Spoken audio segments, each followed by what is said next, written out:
नमश्चण्डिकायै। ॐ श्रीदुर्गायै नमः।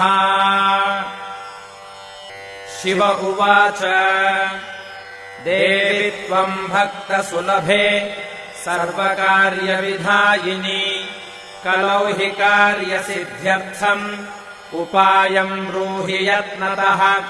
देव्युवाच शृणु देव प्रवक्ष्यामि कलौ सर्वेष्टसाधनम् मया तवैव स्नेहेनाप्यम्बा स्तुतिः प्रकाश्यते।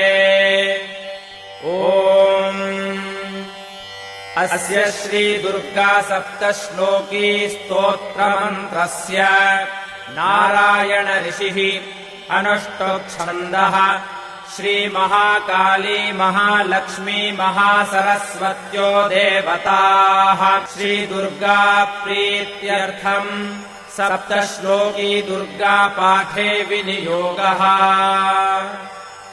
ॐ ज्ञानिनामपि चेतांसि देवी भगवती हि सा बलादाकृष्य मोहाय महामाया प्रयच्छति।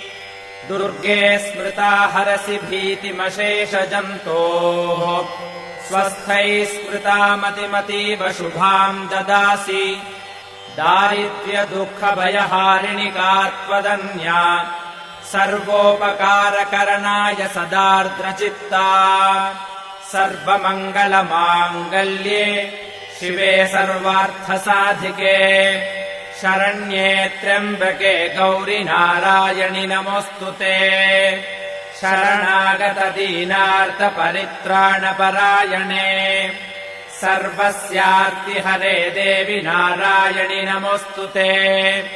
सर्वस्वरूपे सर्वेशे सर्वशक्तिसमन्विते भयेभ्यस्त्राहिनो देवि दुर्गे देवि नमोऽस्तुते।